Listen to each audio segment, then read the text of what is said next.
Assalamu alaikum everyone. My name is Mohammad Abdullah Minas and welcome to my channel. Today I am going to tell you about the working and simulation of different sensors such as RTD, current sensors, voltage sensor, SD card module. So let us start the main part first. So I am going to tell you about the ACS712 sensor. As you can see, ACS712 is a current measuring sensor and uses the famous IC ACS712. So it is given by it. So its name is given by it. It measures the current with the help of Hall effect principle. ACS712 module can measure current AC or DC both. It ranges from plus 5 ampere to minus 5 ampere, plus 20 ampere to minus 20 ampere, and plus 30 ampere to minus 30 ampere. We have to select the right range for our project since we have to trade off accuracy of higher range modules. This module output analog voltage 0 to 5 volt. So it works in voltage ranges from 0 to 5 volt based on the current flowing through the wire. It is very easy to interference this module with the help of microcontroller. You can see here I use the microcontroller Arduino Mega 2560. Now ACS712 module has two Phoenix terminal connectors. You can see here is the one and here is the second terminal connector. These are the terminals through which wire has to be passed. In my case, I am measuring the current drawn from this LED. So the wire that is going to the load, so wire that is going to the load is passed through this LED and this sensor. So make sure that the module is connected in series. You can see the LED is connected in series with the sensor. On the other side, we have 4 pins. One is ground, one is filter, which uses to filter the noises, and one is the input. This VI output is the output given by this sensors, and this output is read by the analog pin of this microcontrollers to give us the readings. Coming toward the working of the 712 principle, there are few things before we could program our microcontroller to read the current from ACS712 module. By default, when no current is following through this through the module terminal, the output voltage will be plus 2.5 volts. When the current is following in one direction, the value will increase from 2.5 volts, and when the current is following in the other direction, the value will decrease from 2.5 volts. This way, the modules enable us to measure AC or DC both. Now let me explain it simple way. When a current is passing through one direction, suppose when current is passing to this direction, we got value of above 2.5 volt, and suppose current is passing through this direction, we got value of minus 2.5 volt. So in this case, this sensor works for both AC and DC. So it is obvious that whenever we got reading, as its initial values is above 2.5 volt, so we always get a value that is above 2.5 volt. Let us come to the next sensor, that is DS1309 RTC. DS1309 RTC is shown here. As you can see, it is a real-time clock sensor.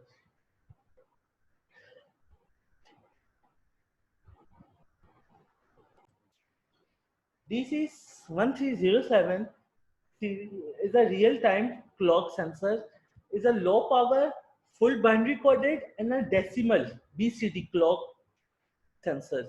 It has 58 bytes of NVSRAM. Okay, and DC1307 supports I squared C protocol. Okay, a device that sends the data into the bus is defined as a transmitter, and the device receiving the data is called receiver. The device that controls the message is called master. The device that are controlled by the master is referred to as slaves. The bus must be controlled by a master device that generates serial clock. control the bus access and generate the start and stop condition. DC1307 operates as a slave on a IC, okay, but address and data are transferred serially through an IC, bidirectional bus.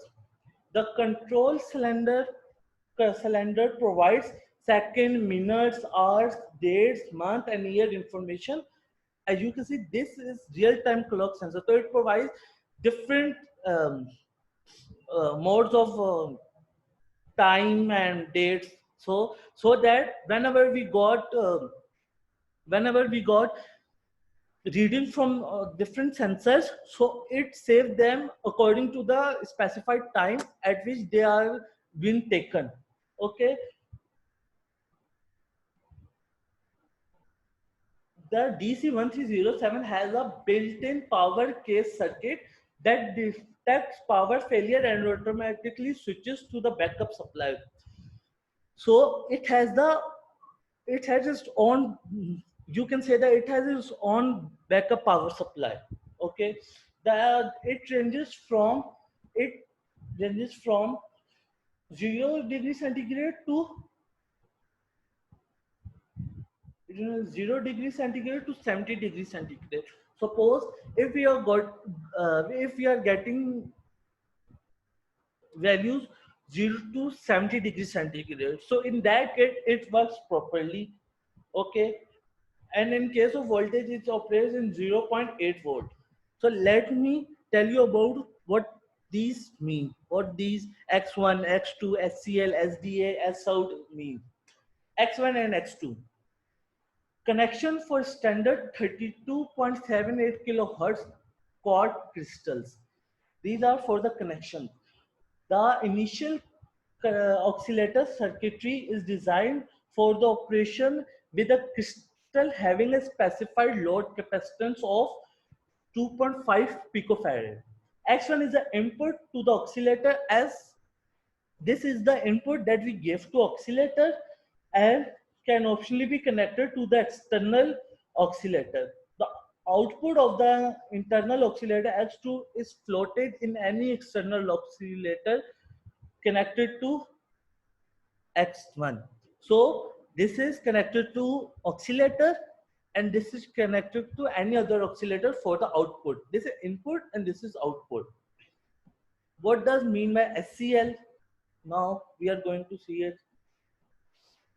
SCL stands for serial clock input. SCL is a clock input for the IC interference and it is used to synchronize data movements on the serial interference. The pull-up voltage can be up to 5.5 regardless of the voltage of VCC.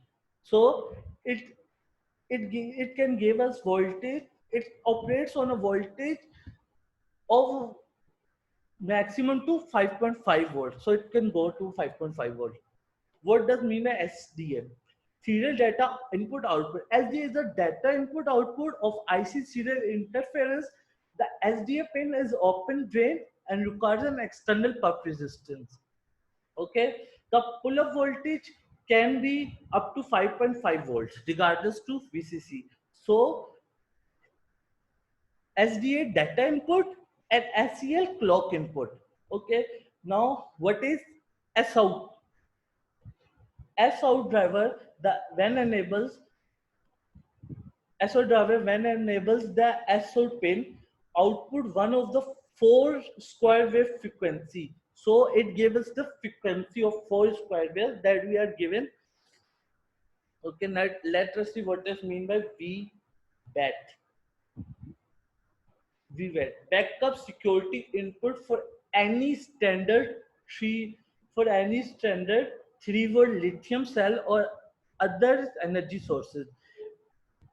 So what is this? It is a battery, standard battery, backup battery, which we told in which I told in which I've told you that it consists of its own backup battery. So VBAT is a its backup battery with 3 volts. Okay. Now let us move to another sensor, that is DTH11. The DTH11 what DTH11 is a basic ultra locus digital temperature and humidity temperature. So it measures the humidity in the temperature, humidity in the atmosphere and temperature in the atmosphere. It uses capacitive humidity sensor. This sensor further consists of capacitive humidity sensor and a thermistor to measure the surrounding air and spits out the digital signal on the data pin. So, as you can see, it consists of digital LCD which give output to this data pin. Okay, it's fairly simple to use. It is very simple to use, but requires careful timing to grab data. Okay, the only the only real downside of this sensor is that you can only get new data from it once every 2 seconds. Remember that it gives data to you once every 2 seconds. So the data you are getting from from it it is 2 seconds older. Okay, now let us come to its technical details. It works of a voltage range between 3 to 5 volts, and it gives current and it draws current maximum to 2.5 milliampere. Its humidity accuracy is 5% and it is 20 to its humidity it gives humidity accuracy of 5% and it is very good of measuring humidity 20 to 80%, and it temperature accuracy is plus minus 2% and it gives temperature of 0 to 50%. Its body size is what now let me first explain what is body size. Body size is basically how length and width and height it got. It body size is 15.5 millimeter into 12 millimeter into 5.5 millimeter. That is 15.5 length, 12 millimeter width, and 5 millimeter high. Now come to SD card module. As you can see, SD card module is very important in to store data. As we know, in our mobile phones and other thing, we use SD card to store huge amount of data. So storage is one of the most important part of every project. There are several ways to store data according to the data type and size. SD and micro card are one of the most practical ones among storage devices, which are used in devices such as mobile phones and mini computer. Okay, SD card module store data given by these sensors: voltage, current sensor, temperature sensor, RTC module. Okay, and it is store data on SD cards. So we have a saved data for our further uses. Now come to voltage sensor. It is a voltage sensor. It you know you can it is a basic voltage sensor with a potentiometer. Okay, whenever the current passes through it, it resistance changes and we got the value of the current in microcontroller. There is no more information in it. As you can see, it is basic potentiometer we are studying from 8th class. Okay, now let us come to our microcontroller Arduino Mega 2560. Okay, Arduino Mega 2560 is a microcontroller board. As I told you, further, it is our microcontroller board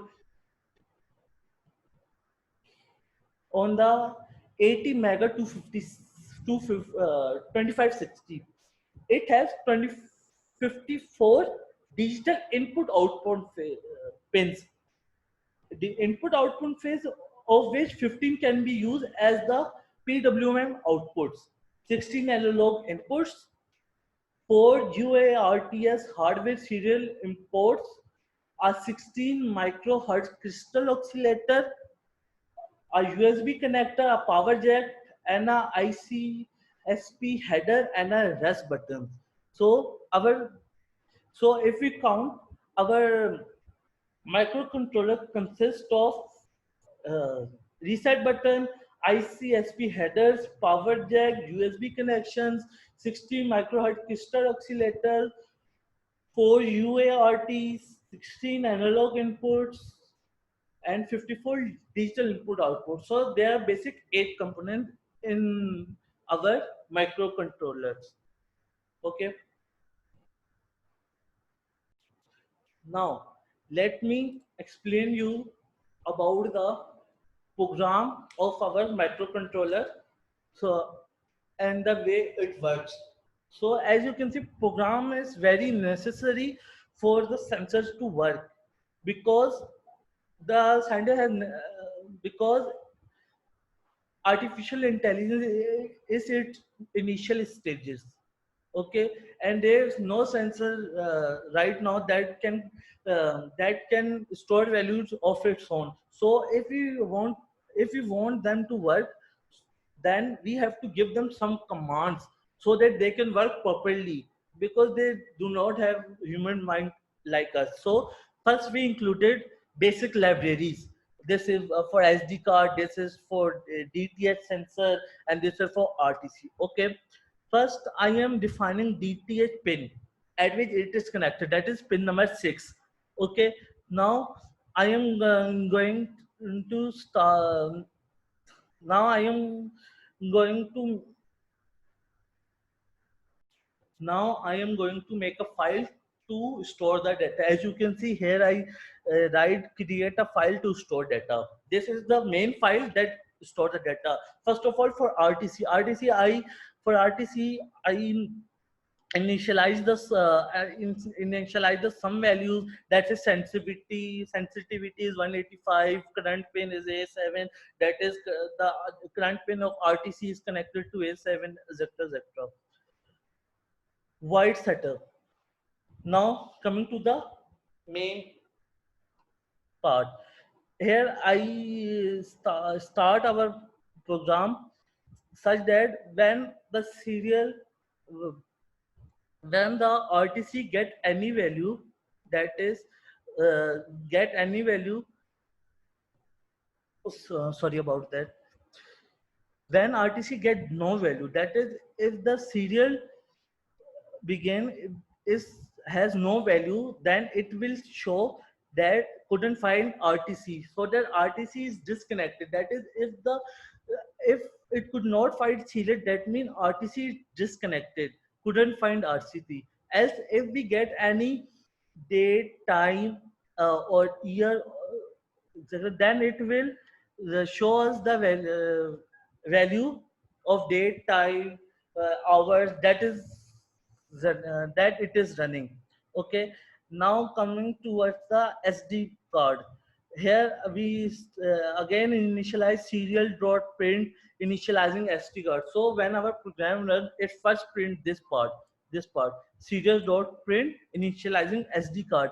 If SD card big dot if SD if SD card is not connected properly, that is SD card begin is not connected properly, then it will give an initialization failed return. Okay, agar if SD card dot print is present, then it give initialization done, and then it will store data. How? See here I am, my file is equal to sd dot open data dot text file write. So here if I said if my file serial dot present file opened, okay, if SD card found a file, then it will store a file in my file, and then my file uh, prints the data. Here see I have initialized void logging time. Data time now is equals to RTC dot now. My file is equals to SD dot open data dot text file write. Whenever it got whenever it got reading, it will print that reading into the SD file, and whenever it not get reading, it will show the error message. Okay, now coming towards the temperature and humidity. Reading temperature or humidity takes about 250 millisecond, because it consumes sometimes to it consumes sometimes to perform calculations. Okay, flowed at as I given h is equals to humidity and t is equals to temperature, and here I said if it get no value, then it will print fail to read from DTS sensor. Okay, and now if we get humidity, then it will and if we get the humidity or temperature value, it will give us humidity value, and then it will give us temperature value, and then it will print it. Okay, now coming to what's our last sensor, our last word here I use sorry, here when they get the temperature and humidity, when they get the temperature and humidity value, they will they will record it and print it with data and sorry, and print it with time, at which time, date, month at which they are be calculated in the SD card. Okay, so now let me show you the simulations. So for simulations, click on here. Here you can see my file is already present. Click on it. Here you can see it is Arduino simulation.hex. Okay. Now let me run it. Debug virtual. So you can see here we getting uh, values 5 volts, initial value, current, humidity, temperature. As you can see here, I told you it will give us a value that is 2 seconds older. So here you got it. Now you can see there are different values. It is given every 2 seconds. Okay, so that's it. Thank you for watching.